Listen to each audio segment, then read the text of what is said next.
Hello and welcome once again to the Dave and Marlow Show.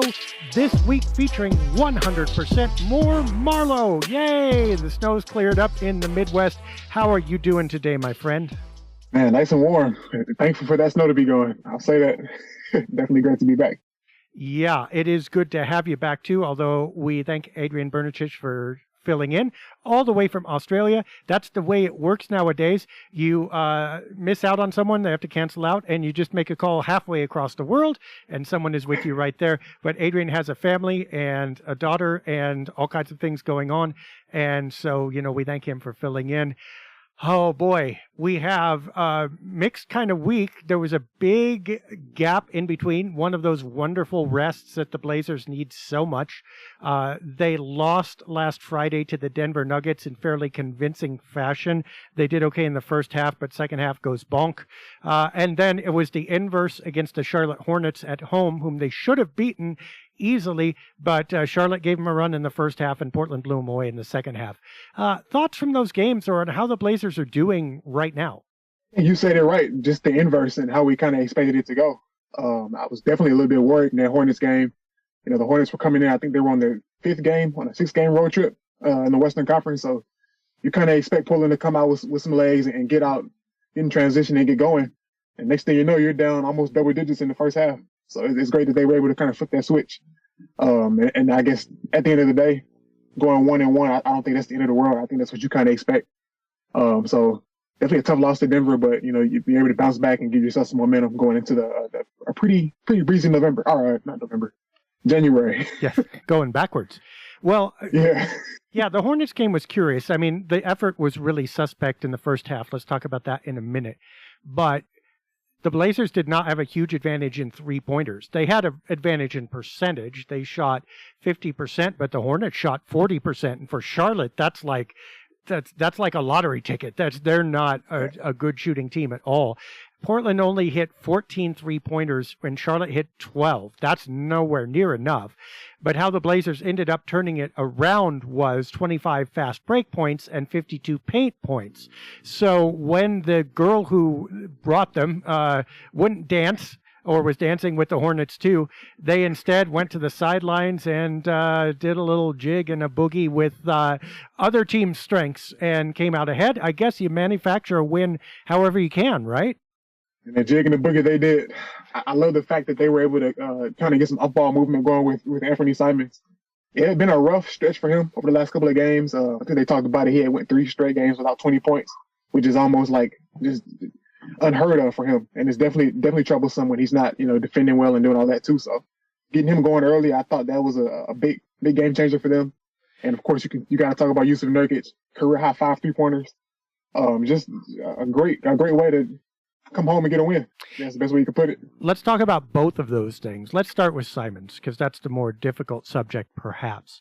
Now, he did score 18 in this game, and he came out, and I think he scored 7 or 8 right in a row in the first period. It was like the Blazers were going to him to get him going early, and it worked, and that was great. But then after that, he only scored about 10. He was 6 for 15 on the evening, 3 of 8 on three-pointers, which is fine. But he only drew 3 foul shots. He shot about 40% from the floor. It doesn't escape me that when they went to him directly, he produced. And as soon as they stopped doing that, he went kind of back into his groundhog's cave and made it look like there's 6 more weeks of winter for his game. Yeah, it was a really weird game overall. Damian Lillard had, 4 assists in the first 2 minutes. Didn't take a shot in the first 5 minutes. Simons, they were doing really good with the pin downs and the dribble handoffs, whatever, getting him going. And after that, it just kind of went away from it. But I think that's, sort of to be expected when you've got so many different scorers on this team. You got 3 guys averaging 20 plus. Then you got Jusuf Nurkic coming in and playing well. But just the fact that Portland was able to kind of get out in transition, because Lillard had talked about that just in terms of getting out and trying to avoid playing set defenses, getting the off-ball movement, things like that. So I think it's definitely reassuring, and I think it's not too long before Simons gets back into his normal groove. But let's talk about this for a minute, because I mean, does Anfernee Simons need to take cuts here? I get it that they have a lot of scorers, and poor Josh Hart is terribly underutilized. I think Yusuf Nurkic could make an argument that on some nights he's underutilized too. But I get it. They're supposed to be the fourth and fifth scorers and do other things for this team. Anfernee Simons is not necessarily equipped at 23 and playing shooting guard, by the way, which is a scorer's position. He's not equipped to do all those different things. It's not expected of him right now, which means that if he's not scoring, it's not really, you don't get his full game. I mean, or you don't get like 80% of his game. Do we need to say, hey, Jeremy Grant, it's great that he's averaging 22, but he can do lots of things. And we need to understand that without Anfernee Simons as that top three scorer, scoring 20 points a game, the Blazers are just kind of ordinary. And let Ant cut ahead a little bit and make sure you get him plenty of shots and plenty of good looks every game. I think it's just a simple matter of understanding how this team is going to work. It kind of reminds me of the Whitsitt days back in the 90s and 2000s where so many different mouths to feed. But as long as they're getting efficient shots, I think that is something that they can kind of live with. If you look at the Blazers' numbers, I remember at the beginning of our podcast, talk about how they were really good against the free throw line, weren't taking as many three-pointers. And now you look at it, and they're one of the top 3-point teams as far as tips and efficiency and whatnot. So that kind of fits into Simon's game. So if he just continues to do that, it gives him a chance to kind of showcase other parts of his game that we don't talk about as much. But it's a weird situation here, having so many different mouths to feed in this offense for sure. You can't miss the fact that and again, correlation is not causation. I know it, but in the back of my mind, it's tickling a little bit that when they were getting inside and getting all those free throws, they were winning. They're the best 3-point shooting team in the league right now, and they're playing slightly below 500. Injuries have something to do with that. Defense is a bigger cause. I get it. We'll talk about that in a minute. But do you think they might throttle back a little bit on the threes and make that concerted effort to drive, punch the ball inside with Simons even, let alone with Lillard, and draw the more fouls? Or do you think they're just too fragile to attempt that night in, night out for 82 games? I'm not sure about fragility, but I would say that it has something to do with maybe fatigue. I think at the start of the year, obviously your legs are much fresher. And if you play basketball, then it's a mental thing where you're thinking to yourself like, hey, I'm more comfortable shooting this contested shot than I am getting all the way to the basket into the teeth of the defense and taking a foul. But I was just looking at the numbers, like in October, 24th in 3-point attempts, November 24th in 3-point attempts, and now they're in that top 10 area this past month. So it's been a big change for them. I'm not sure that they can go back to what they were doing at the beginning of the year, but I think in certain matchups, you can sort of get into that. But that as long as the way they play right now, it's a very slow pace, and you just can't be inefficient with it. You have to make sure that you avoid being high in turnovers, and that's something I think they can kind of control. They had 8 of them in the first quarter against Charlotte, but if they can kind of maintain that and keep the efficiency up with that slow pace, I think they can do some good things. I can't help but think that if Josh Hart got the ball more, and I'm going against what I just said a little bit, but again, I think Anfernee Simons can do this too. I mean, he likes to drive. He just doesn't like to get all the way to the cup. He likes to pull up, right? But Hart, Simons, even Grant a little bit, getting the ball inside, I think I'd like to see it more. And I agree with you. It's a fatigue issue a little bit, but part of that is also because they don't have a bench. And they don't have a bench right now because everybody's injured. But even before, they were kind of playing the starters fairly big minutes. Is that part of it? Is it like, okay, we have to play our starters 35, 38 minutes in order to have a chance to win? You cannot expect them to go hard, especially expending extra energy on offense for those 38 minutes. So you know what? Shoot the three. Let's take it easier on some possessions and try to manufacture some points, whereas before we were, breaking through the door to get them. Yeah, I think that fatigue factor is everything. And I think that at the second half of the year, maybe we'll see them kind of revert back to that. But just thinking about last week with the Oklahoma City games, they took nine free throws all game in that first game, I think it was. Oklahoma City had 25. In the second game, they took 21. Oklahoma City took 37. So it's tough to win games when you're just relying on perimeter shots the entire game. Last 10 games, they 20.9 free throw attempts. That's the 5th worst in the NBA. They were number 2 in this in October. So just seeing that big change is going to be tough to kind of deal with. especially on those nights where you got Simon shooting, 6 for 15, and Dame doesn't have it.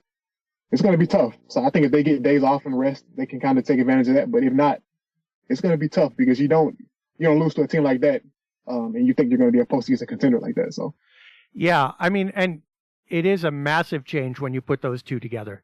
Huge increase in 3-point shots, significant decrease in free throw attempts, and how that works out for the Blazers. I mean, hey, look, it's like seeing an addict kind of go back to their hit. It's like, well, no, I can control this.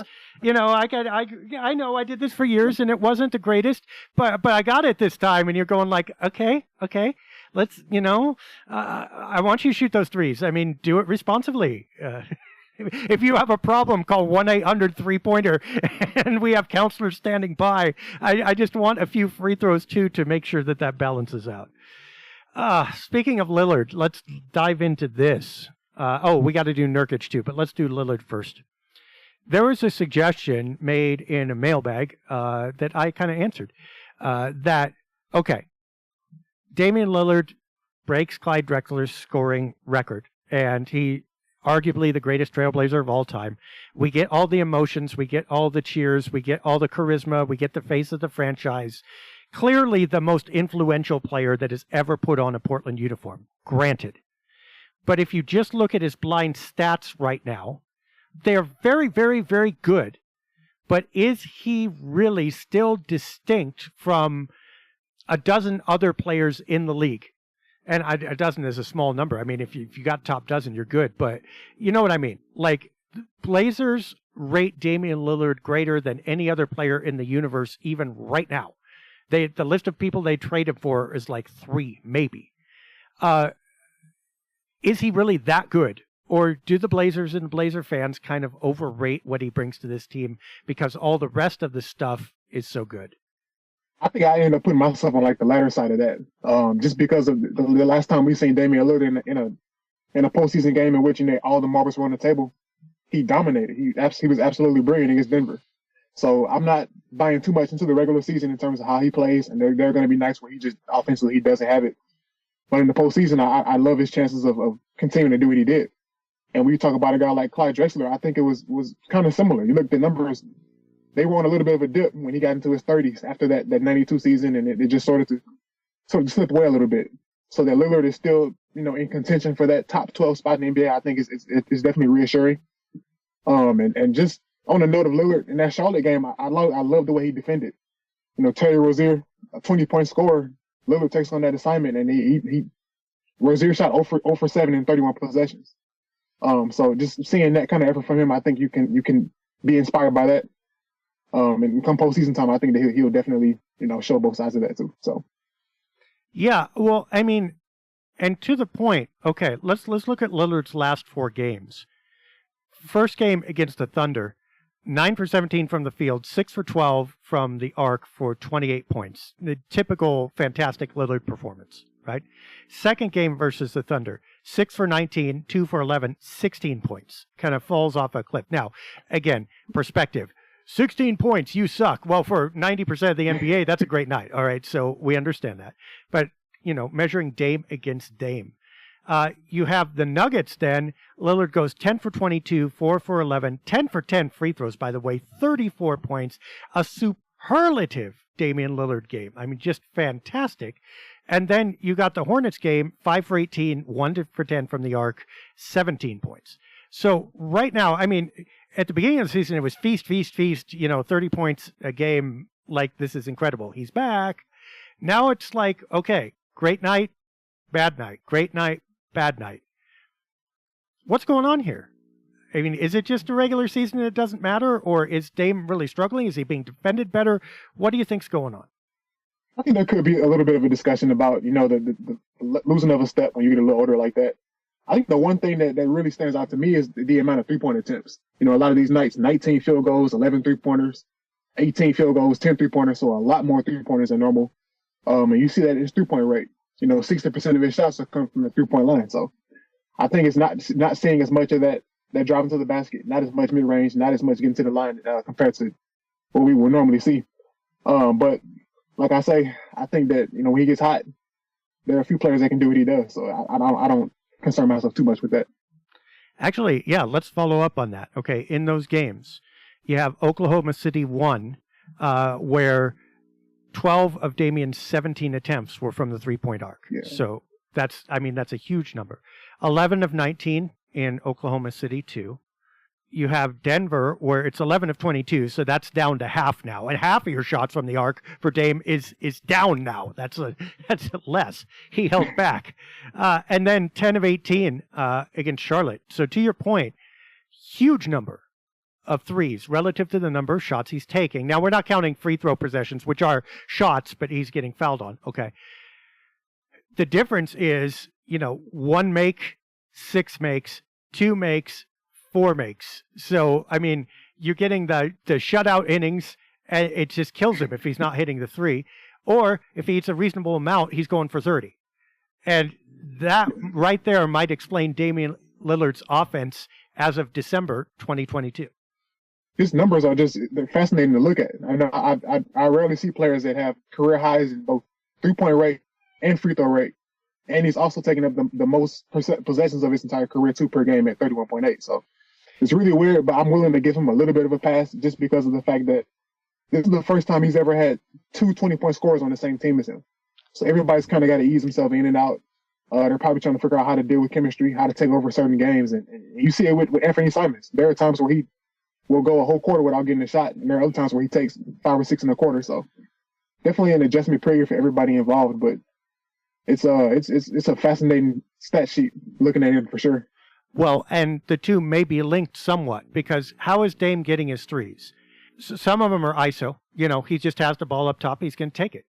So a lot of them are off a screen, but Simons isn't involved in those screen plays on either way, right? And by the way, when Lillard comes off the screen with the big man, Simons' man isn't moving, right? Because Lillard's not penetrating. So Simons has a guy on him all the time, and his guy's not going away. When Lillard drives, at least he draws some defensive attention, 1. And number 2, Simons can move around him, like, he can move to create an open passing lane. So if Lillard gets stopped, then you've got the kick out to Anfernee for the 3. That's not happening when Lillard is taking the threes himself. And I think that's part of, and if you have to ask me, yes, of course you get Dame off first. He's the number 1 option. He's the heart of the franchise. If Dame ain't happy, nobody's happy. If Dame ain't scoring, this team ain't winning in the playoffs. So, yes. But the cost can be significant, I think, if you really want this team as is to succeed. You got to mix up the offense enough to get Ant in there too. I agree with that. And I kind of wanted to ask you, one thing that I've kind of seen from watching the games, the Blazers play a lot better when it's just Dame and Simons is on the bench. And I don't want to just say this to discredit Simons because he's a sensational player. But the Blazers struggle when it's Simons and it's not Lillard. Do you kind of worry about that being like Denver? They have a situation where when Jokic leaves the game, they just get destroyed.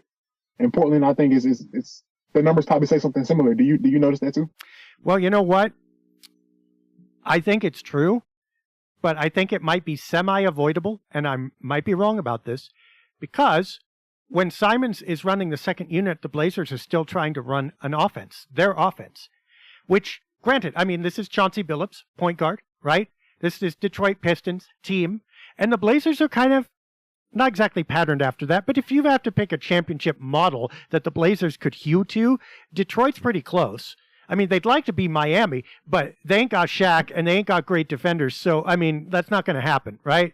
Maybe Boston-ish now, but Boston now hasn't won a title. So you're looking at, there's some Chauncey connections, Detroit connections, and they were a team, always played as a team. All right. What I want, when the second unit comes in, I want Reggie Theus to step in and coach this team, right? I don't want Chauncey anymore. I don't want Ant running the offense. Here's what I'd like. Oh, Dame just sat, and you got Jabari Walker and Trendon Watford around you right now because the whole middle bench is injured. You know what, Ant? I want to see you score 20. If you don't try to score 20, I'm going to bench you and put Dame back in.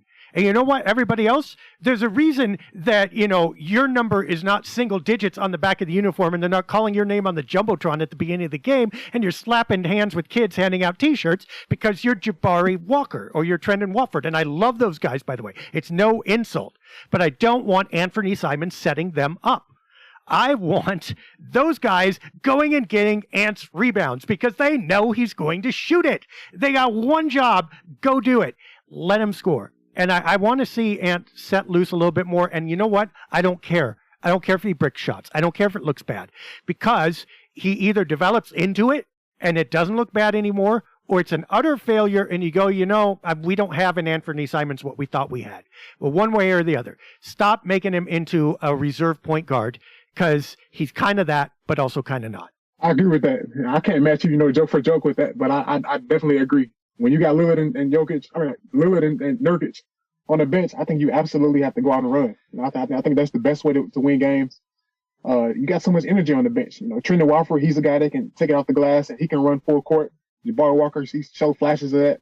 And I think that kind of benefits Simons too, because he's not a guy that can only score the ball in isolation and pick and roll. He can get out in transition too. So I'd like to see that. It's wishful thinking, but it'd be nice to see them kind of go into that a little bit more. Well, here's another thing. Other than Terry Rozier, you're not guarding anybody's backcourt.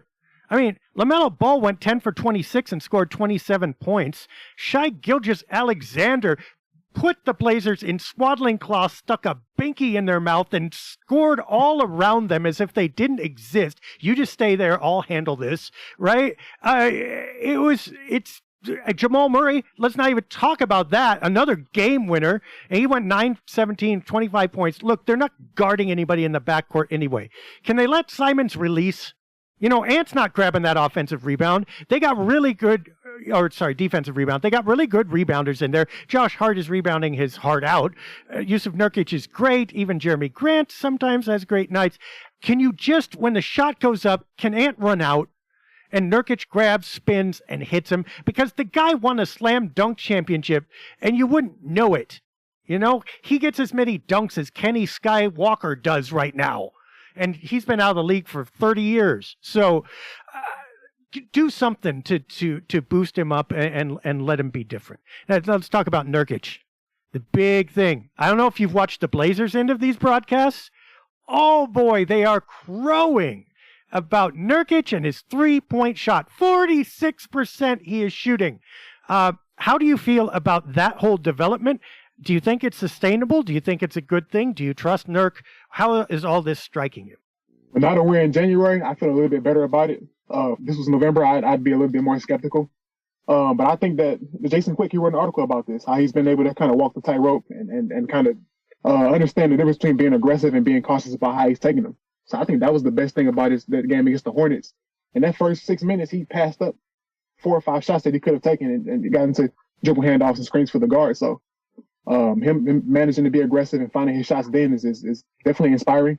And whatever they said to him in the locker room after that first half, after those first couple of turnovers, it definitely worked because that was one of the best first halves I've seen him play and one of the best games I've seen him play in quite some time.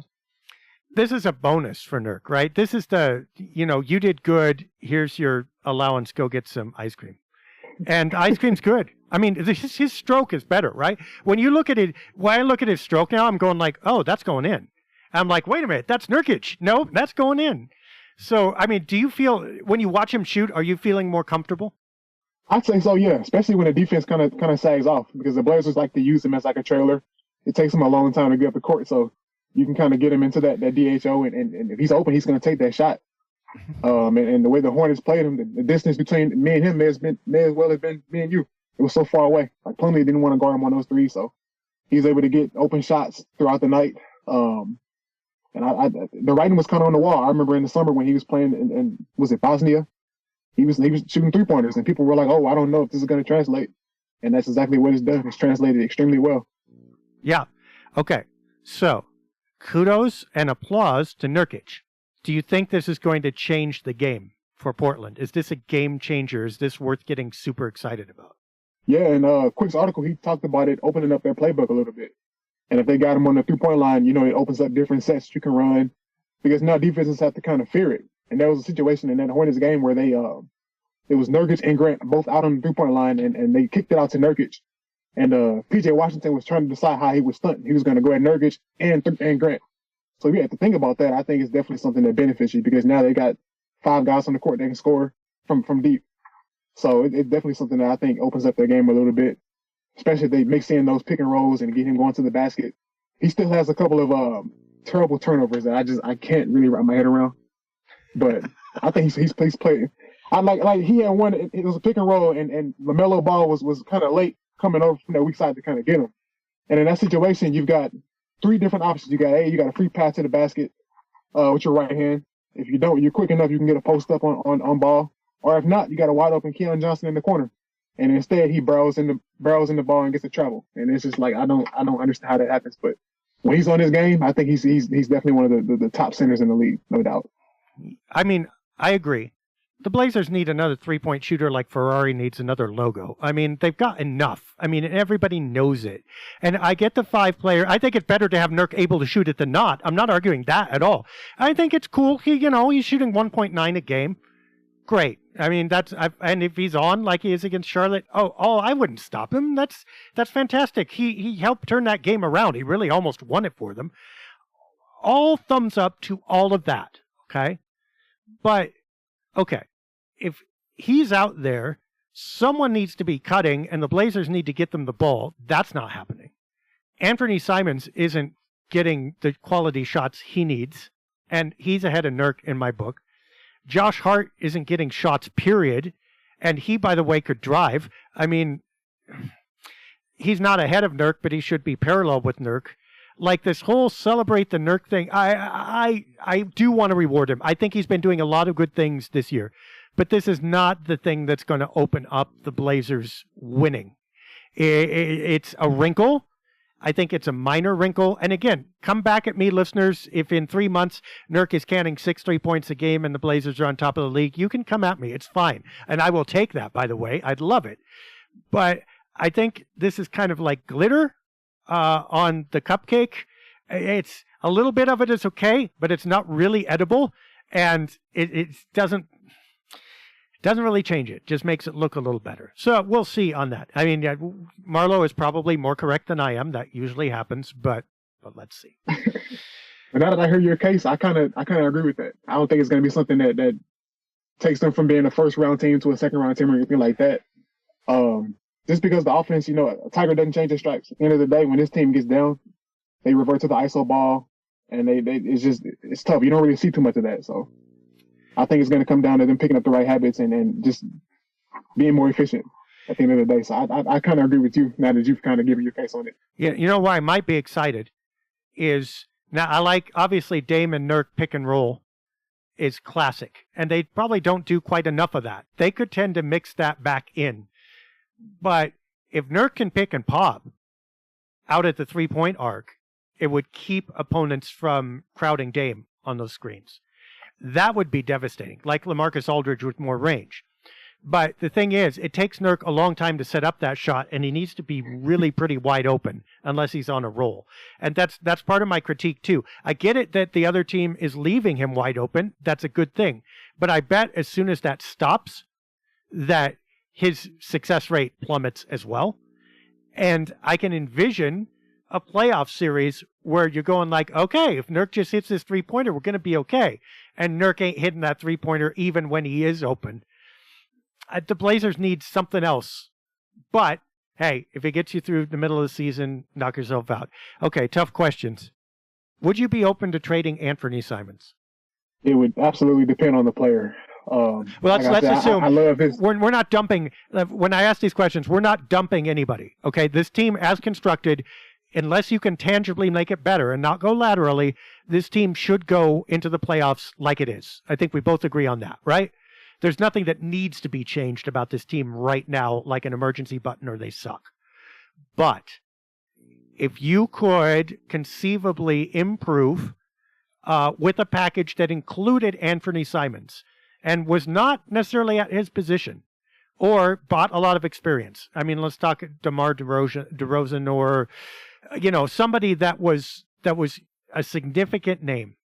Would you be willing to include Anfernee Simons in a trade right now?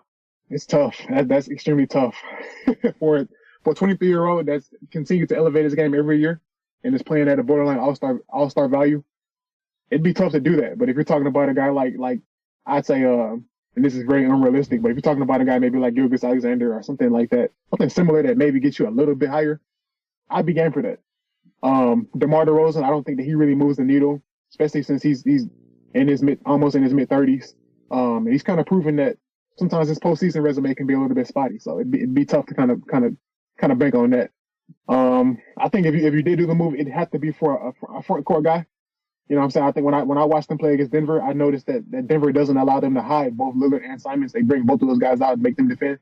So it'd have to be a guy that can kind of defend in the perimeter as well. So I'm like 50-50 on that. What about you? Yeah, I mean, I think I would move him because the Shaedon Sharpe era is going to start sometime, and they're not going to trade Lillard. And I don't think that they're going to win it all this year. So you give Shaedon Sharpe a lot more experience. You start him at shooting guard next year, and you strengthen the rest of the team. Sure, but I am reticent for the same reasons you are. And this whole Anfernee Simons doesn't belong, and he's a bad fit with Dame, and blah blah blah. We don't know all of that yet. And if he is, part of the problem is also Dame when you're talking defensively. So it's not just Simons. So you're going to have a player with a very specific set of skills to fix that, and I'm not sure you can get that for Simons. So talking about trading him on that basis is ridiculous, especially because of his age and skills. I don't want to lose him. If the Blazers had to lose him in order to get better now, and Sharpe had to come in, I wouldn't scream. How about Jusuf Nurkic? Would you be willing to trade him as part of a package on the same basis? I would be more likely to trade him. And I love Jusuf Nurkic, but I just feel like the style in which the Blazers can play, a little bit faster pace. I think the only way to do that is you'd have to get rid of Nurkic because he's not going to be a guy that can operate in a fast-paced offense.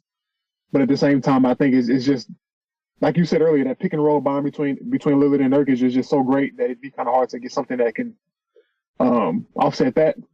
But if you're talking about maybe getting younger, maybe getting more athletic with a guy like DeAndre Ayton, I think maybe you take a shot at that. I've seen Jakob Poeltl, different names like that have kind of floated around the trade deadline. So it'd be tough because of what Nurkic does for this team in that area. But the way the Western Conference is right now, I think you got to take your shot. It's as wide open as it's ever been, and Lillard's talked about the championship. So I think you got to be aggressive. Would you be willing to include Simons in a trade for Ayton? Oh, that's really tough. I think if I were going to do that, it would have to include it'd have to include some more pieces because I don't think you want to run a front court with Nurkic and Ayton. I think that'd be a little bit redundant. We've seen Minnesota do that with the two bigs. I'm thinking like Nurkic and Simons headed to Phoenix. Okay. I'd do that if it were Ayton and somebody else. I think you had to get a equal value there. Yeah. So maybe like Ayton and maybe Cam Johnson, something like that kind of evens the two out. So you would have to in order to make the salaries match anyway. So yeah, so it'd be tough. Jakob Poeltl doesn't merit those two. So here's a name. I hate to even mention it. It's so pie in the sky, but it's one I think about often, like an old flame that you go back to. That you never going out with, but you wish. All right, Simons, Nurkic, draft picks for Siakam. Oh, we were almost on this. I was thinking you were going to say OG Anunoby. Oh, I mean, we can go there too, but let's do Siakam first because, yeah, that's the woo-hoo. That would be now you're left without a center this year. I mean, you're now Eubanks and Justice Winslow are your centers at this point, and Walker, but. Would you still do that? On that trade, I'm thinking yeah, because this Pascal Siakam he's 28, so he's got a lot more room to grow. And at the same time, we've seen what he can do in the postseason in big games. I think the way he plays is kind of conducive to what the Blazers want to do, and I think you can kind of get by with Siakam and maybe you getting a guy like Trendon Watford, those guys, bringing those guys in and kind of letting them go to work. So I think you can kind of get away with that. And this year, Siakam's played a lot of time at center anyway, so you see the results there. So I think I would definitely do that. Yeah, and here's why Toronto is not doing well this year, and Siakam only has one more year left on his contract. And if you threw in enough picks, that might be a possibility more now than it ever has been before. and they might like Simons, and Nurkic is not bad, and they'd be hoping for future gains there. You'd have the possibility too. I mean, now if Siakam is going to play, if he can play small forward, then you got Hart available for your center, and you're not going to get a star center, but you can probably get somebody, or you could probably just sign somebody, rent a center. I might take a couple of G League guys in that lineup. I mean, because you'd have, assuming you kept Hart, you would have Lillard, Simons, Siakam, and Hart as your wings and smalls, with Gary Payton II, we'll talk about him in a minute, able to spell Lillard.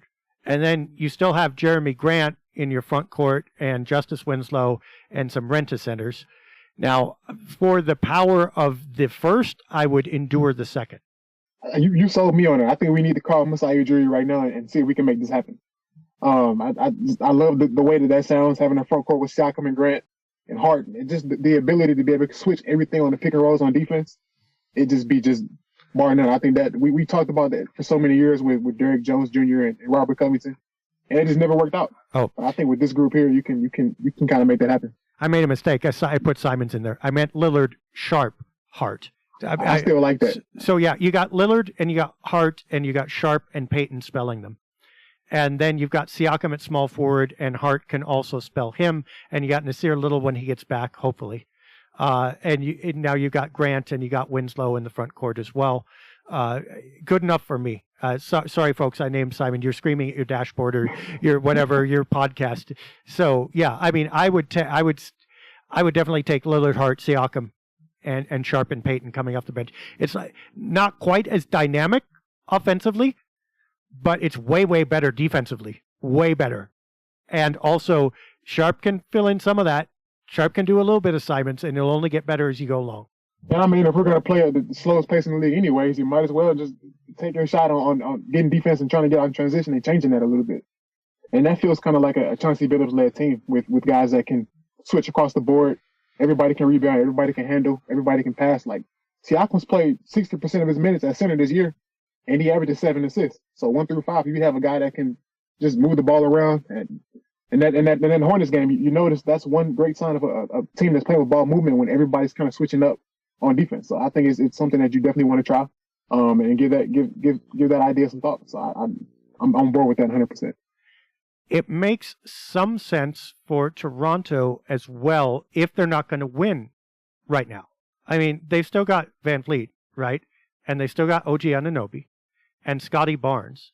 And now they add Yusuf Nurkic, but now more importantly, they add Anfernee Simons to that. And they have Gary Trent Jr. So now they are really pretty stocked, honestly.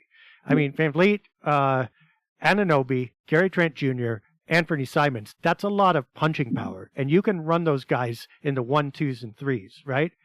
And then you've got Barnes and you've got Nurkic. In the Eastern Conference, I think that, that would... They're not quite Boston, but they're not bad. I don't think they got that much worse, let's put it that way, if Siakam's going to leave anyway. Yeah, I think it's something that you can kind of toggle around, and you can kind of get something that works for both teams. And this is the time of year where I think it's ripe for finding teams that are kind of panicking, teams that don't know if they want to sign their guys back. So you can be a little bit more aggressive with that.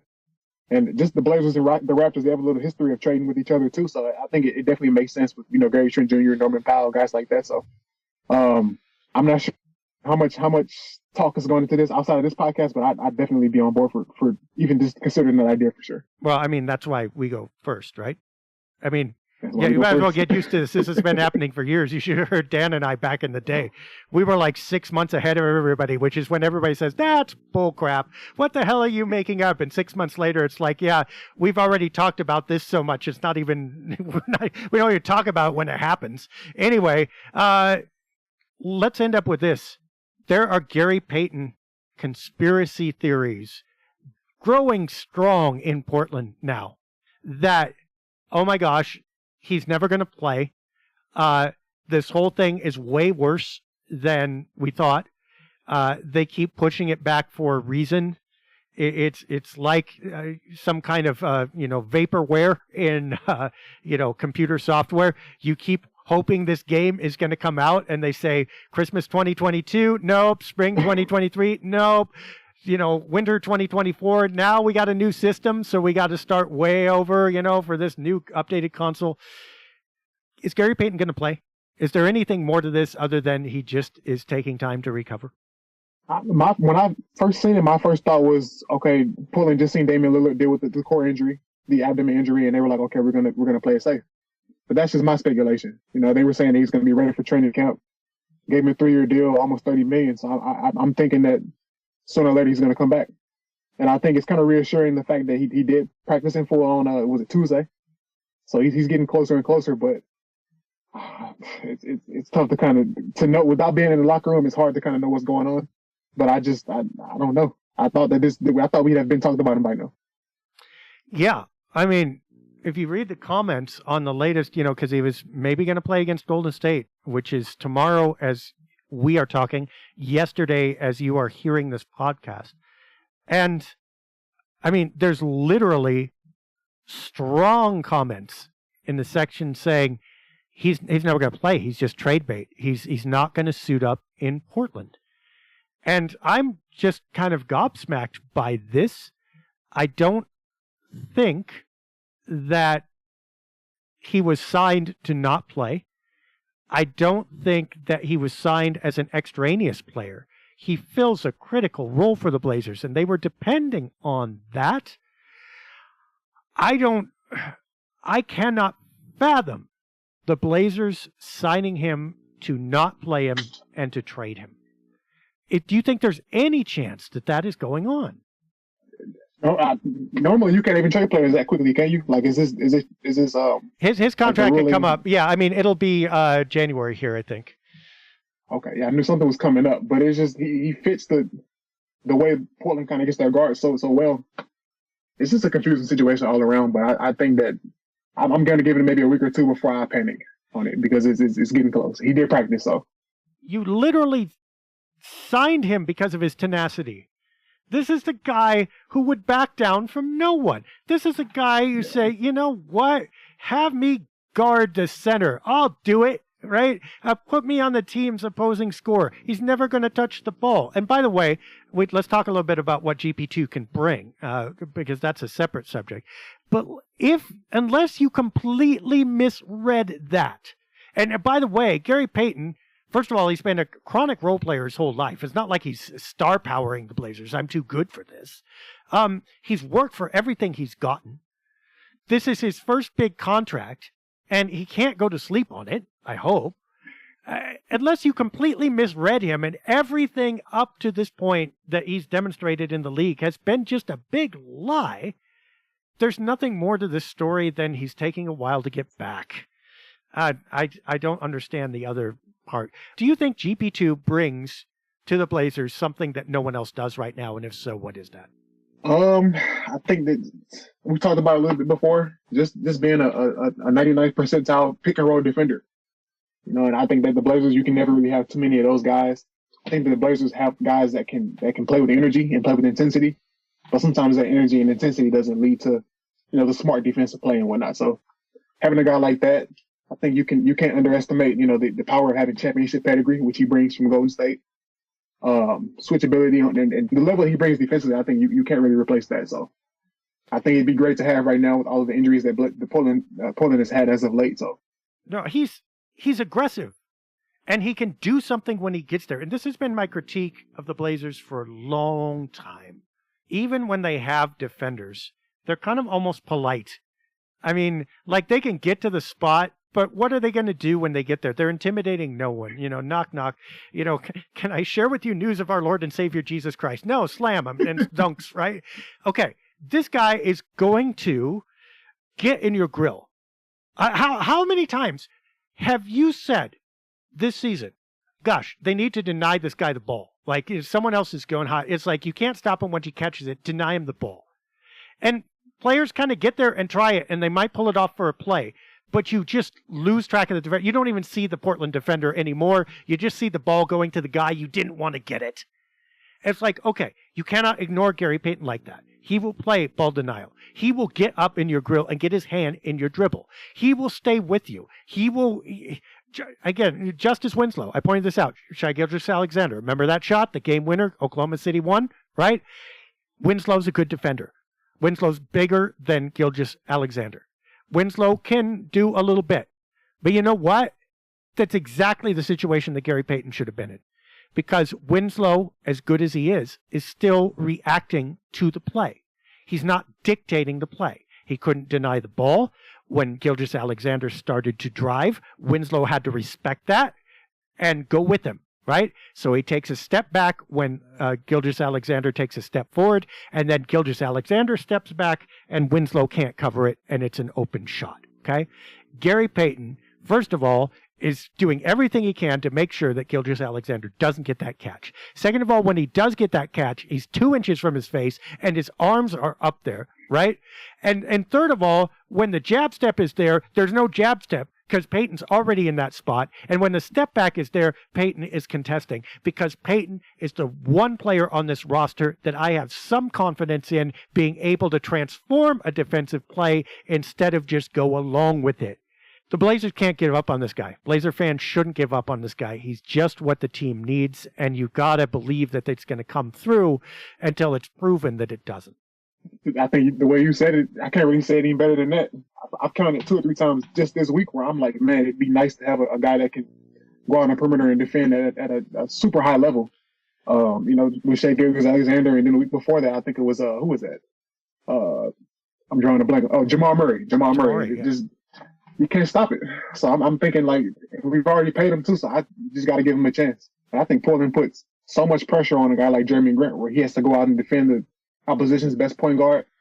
And in the postseason, I think if you're facing a team with length, that means you're putting either Lillard or Simons on the forward. And it's tough to live like that, especially if they can kind of attack that. So having a guy where you can put Payton on him and bring Grant up to a forward, I think is huge positionally. So definitely think that we're patient. We can kind of reap the benefits from that. So it's one of the great conundrums of this season. It's like these two forwards are probably the best defending two forwards the Blazers have had in a long time.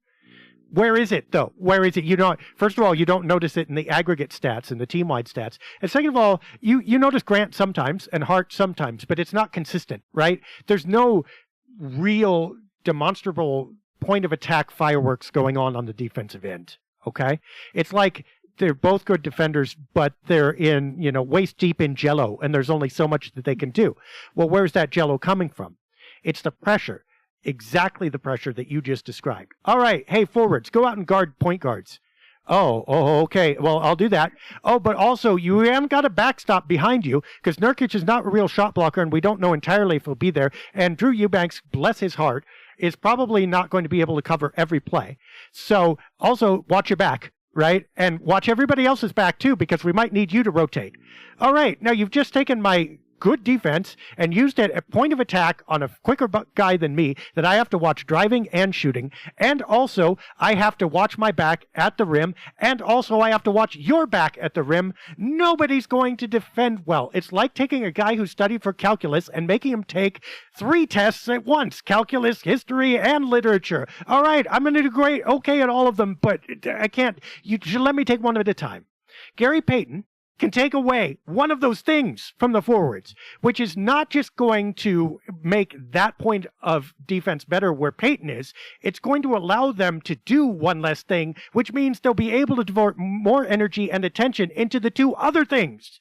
Automatically, you're going to see this lift. Now, I'm not pretending he's going to play 30 minutes a game. He's not. But in those critical situations or in crunch time, this can make an outsized difference. Don't write him off unless you have to. I can just feel the passion in what you just said. Like I can't say it better. Energy can only get you so far, and you have to have the guys that know how to do it. So, well, I've been trying to answer this all season. I mean, it's kind of come clear in what you said. I've thought about it a little bit before, but it's coming clear right now. Okay, Jeremy Grant is supposed to look better than he does. Josh Hart is better than he's looking right now, and it's not them. They didn't change. It's the gaps around them and all the things they have to do. Now, by the way, love you, Nurk, even though you blocked me on Twitter. Look, shot blocking, defense, stout defense in the lane would also do this. And it's another critical area for the Blazers to address if you want those forwards to look everything that they can be on defense. that's my spiel. I think the trade deadline can do part of it, but I think getting Gary Payton back will do at least some. That's well said. Anything more going on with this team that we haven't talked about? I'm just really excited about what's to come in January. I recall that they've got 11 out of 15 at home, and they've survived like the hardest parts. We always bring that up. They survived the hardest parts of their schedule. They're playing at the Motor Center. Hopefully that means they get out in transition. You know, I'm going to beat that drum until they.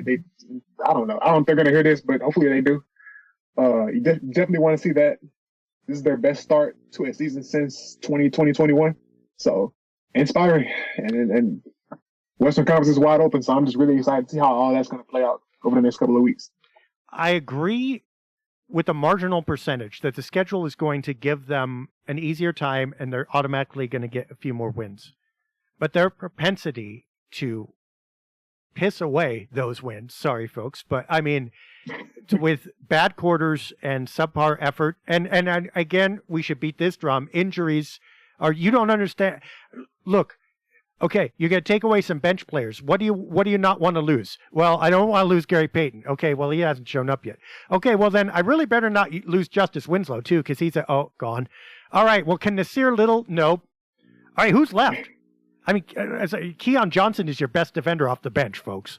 I mean, that's what's left. So you should not be surprised that the starters are playing big minutes and it's not looking real good right now. But even saying that, we need more consistency. We need a better effort, or the schedule is not going to help them, because they showed that they were capable of losing to Charlotte at home.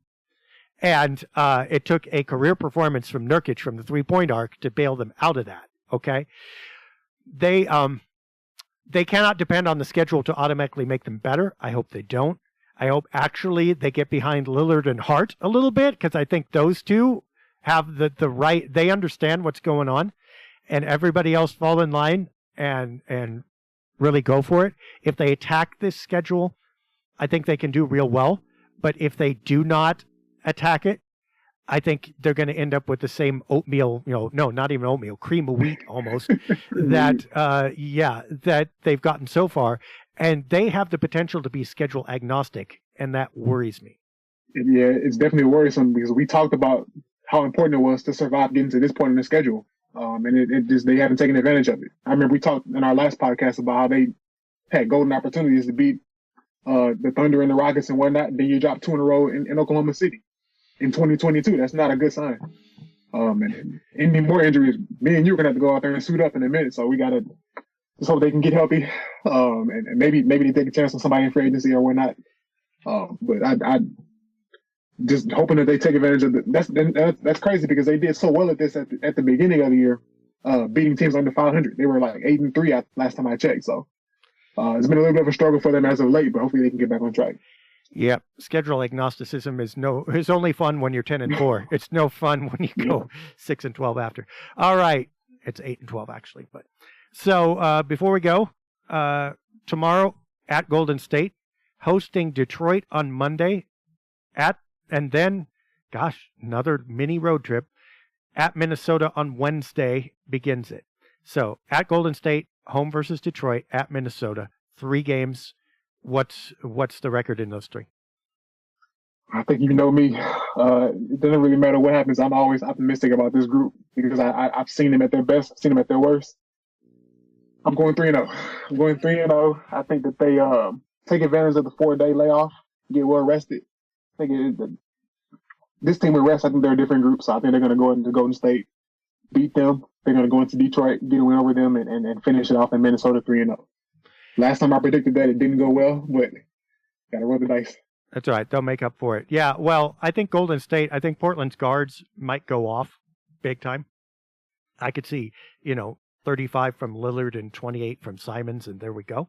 So I think that could be a sneaky win, but they might lose one of them. So I'll go 2-1. If they go 1-2, I'm going to be a bit disappointed, because the rest of the road trip doesn't necessarily get easier. You got Indiana after that, and then Toronto before you got a homestand. But even that homestand is Orlando, Cleveland, Dallas, Dallas. So, I mean, the coming home is not necessarily going to be easier. And then you got to go at Denver, host Philadelphia, host the Lakers, which Lakers, but you know what? LeBron's always LeBron if he's still playing. San Antonio, Utah, Toronto, Atlanta, Memphis. Look, you got a lot of home games in January comparatively, but you don't necessarily have easy teams. So win the ones this week. So 3-0 from Marlow, 2-1 from Dave. Thank you for listening. We hope we will have a wonderful time reporting on all kinds of wins next week. And then after that, we will get seriously into the trade deadlines because rumors are going to percolate. For Marlow Ferguson, I'm Dave Deckard. We will see you again next Saturday.